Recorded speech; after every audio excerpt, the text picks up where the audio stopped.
નમસ્કાર મિત્રો, સ્વાગત છે તમારું અમારી ચેનલ ગુજરાત ન્યૂઝમાં। આજના તાજા અને સૌથી મોટા સમાચાર જોઈએ તો રાજ્યમાં વાતાવરણ અંગે હવામાન નિષ્ણાત અંબાલાલ પટેલની આગાહી છે। હવામાન નિષ્ણાત અંબાલાલ પટેલે આગાહી કરી છે કે આગામી સમયમાં ગુજરાતમાં વેસ્ટર્ન ડિસ્ટર્બન્સના કારણે વરસાદ પડવાની શક્યતા છે। 29 એપ્રિલથી પ્રી મોન્સૂન એક્ટિવિટીના કારણે વાદળછાયું વાતાવરણ રહે તેવી શક્યતાઓ લાગી રહી છે।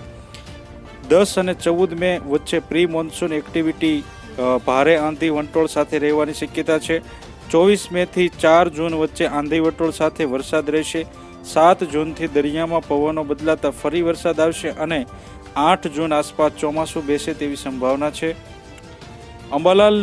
અંબાલાલે ગરમીને લઈને શું કરી આગાહી?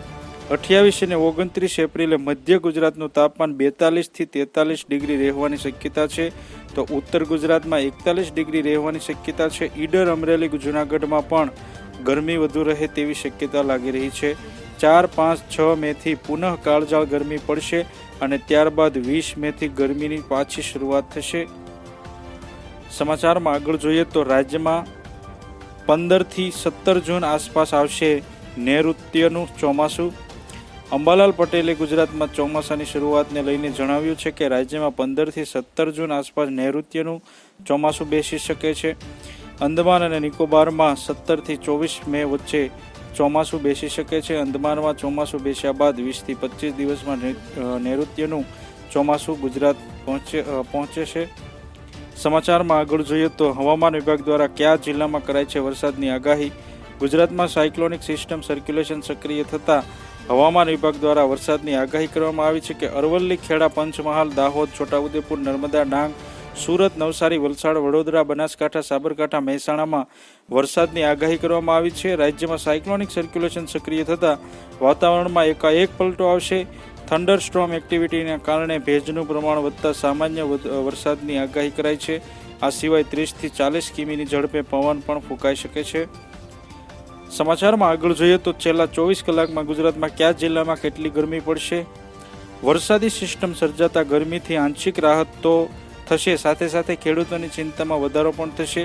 ગરમીની વાત કરવામાં આવે તો મોટાભાગના શહેરોમાં તાપમાન 2 ડિગ્રી જેટલું ઘટ્યું છે। છેલ્લા 24 કલાકમાં સૌથી વધુ તાપમાન રાજકોટમાં 40.8 ડિગ્રી, અમરેલીમાં 40.3 ડિગ્રી, રાજકોટમાં 40.8 ડિગ્રી, સુરેન્દ્રનગરમાં 40.2 ડિગ્રી, કેશોદમાં 40.0 ડિગ્રી, અમદાવાદમાં 39.7 ડિગ્રી, ગાંધીનગરમાં 39.0 ડિગ્રી, ડીસામાં 38 ડિગ્રી, કંડલામાં 39 ડિગ્રી તાપમાન નોંધાયું છે।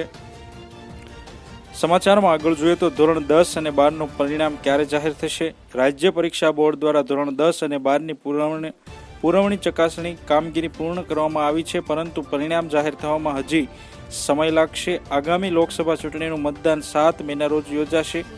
મતદાન પૂર્ણ થયા બાદ ધોરણ 10 અને 12ની પરીક્ષાનું પરિણામ જાહેર કરવામાં આવશે। સમાચારમાં આગળ જોઈએ તો બેંકોમાં રહેશે રજાઓ। મે મહિનામાં 14 દિવસ સુધી બેંકોમાં કામ નહીં થાય।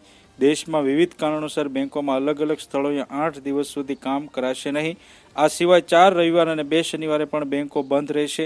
મહિનાની શરૂઆતમાં રજા સાથે થશે। આથી જો તમે અમારી ચેનલમાં નવા છો તો અમારી ચેનલને સબસ્ક્રાઇબ કરી લેજો, જેથી તમને અમારા નવા વિડીયોની માહિતી મળતી રહે। ધન્યવાદ।